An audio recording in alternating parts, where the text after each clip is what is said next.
In that case, allow me to formally welcome the Fatui to our cause. We now face a common enemy.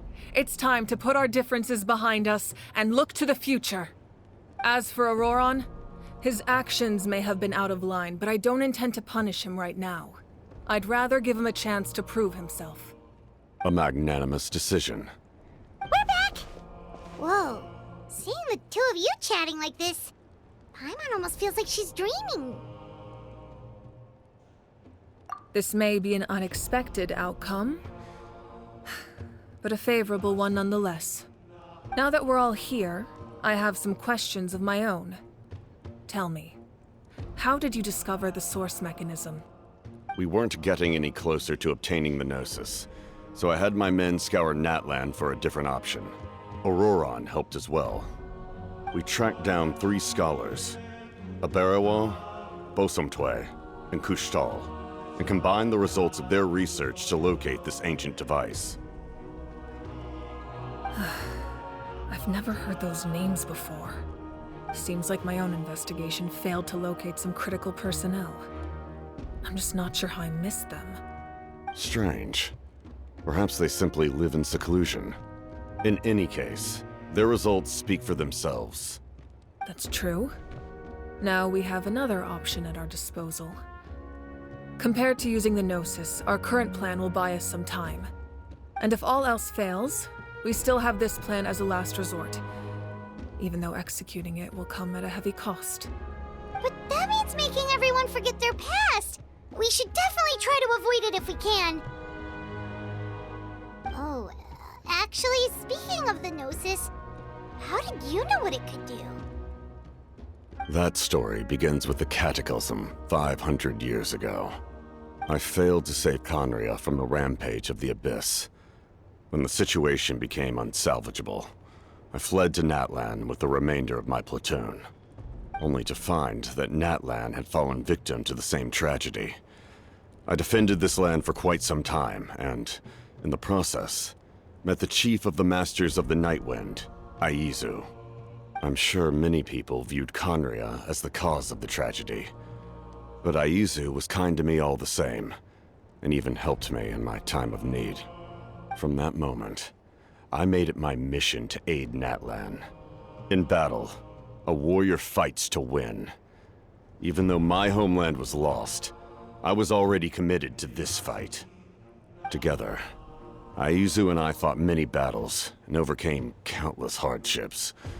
However, he was unable to escape his fate, and, in his final moments, told me the secret of the Gnosis. So it was him. He recommended using the Gnosis on several occasions even before the tragedy, but I turned him down each time. You knew him, and you fought for Natlan all those years ago. Why don't I recognize you? It must be the mask. Even without the mask, my past appearance is long gone. Even with the curse of immortality, the flesh still rots. Wait, do you know someone named Dainsleif?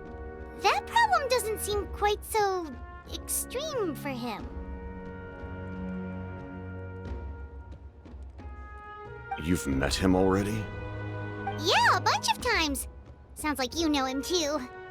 During the age of Conria, all I knew was his name. The last time I saw him in person, he was traveling with the prince. He carries a degree of pain and hatred that far surpasses my own.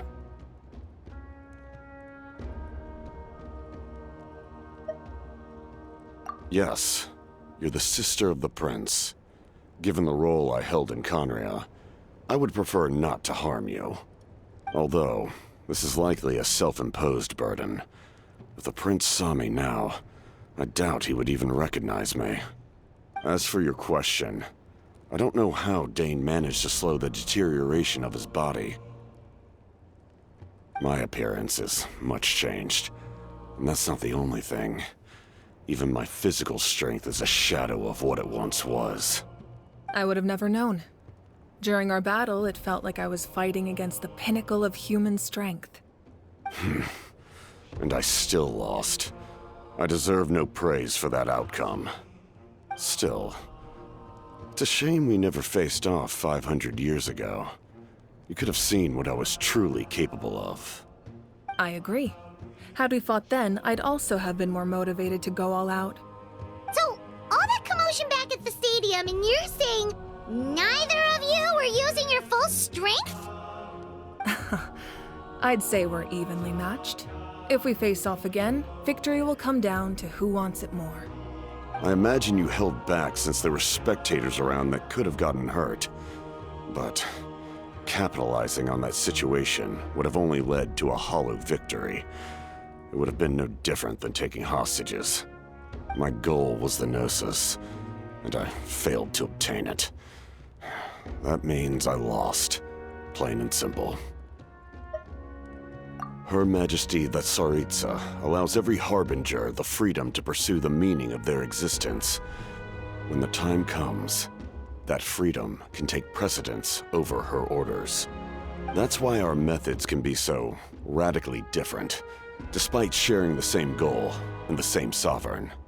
I needed the Gnosis because I came here to save Natlan. That was my primary motive. Once Natlan is saved, if the Gnosis still remained in my possession, I could bring it back to Snezhnaya. My decision regarding the Gnosis will not change. So let's focus on the Abyss for now. Right! What happens when all 6 heroes are together?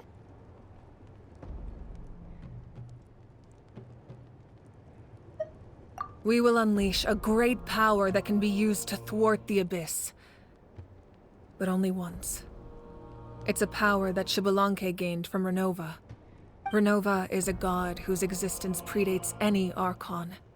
You can think of her like an emissary of the heavenly principles. She controls the power of death. Wait, is that why you have the Ode of Resurrection? Yes. Renova also orchestrated Natlan's rules.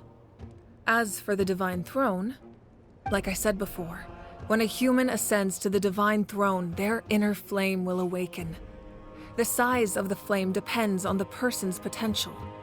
The same principle applies to the ruler of Death's power, with one notable distinction. The amount of power inherited will not change depending on your ability to tolerate it. In other words, it's a kind of power that not everyone can withstand. But if you survive the trial, you will gain unprecedented strength, and the ability to harness powers more formidable than any Archon. That still sounds really risky. We cannot walk this path without accepting risk. Mualani charged into the Night Kingdom despite the abyssal contamination. Auroron fought back from the brink of death. In the face of their bravery, I must respond in kind. That is my duty. Spoken like a true leader. All right, that's enough for one day. You should head back and get some rest. I'm sure you're exhausted. The Abyss will likely sense the change in Auroron. It's possible the frequency of the attacks will increase. There are many challenges to come, so we need to be prepared. When you put it that way, Paimon feels even more exhausted. All right, let's head back.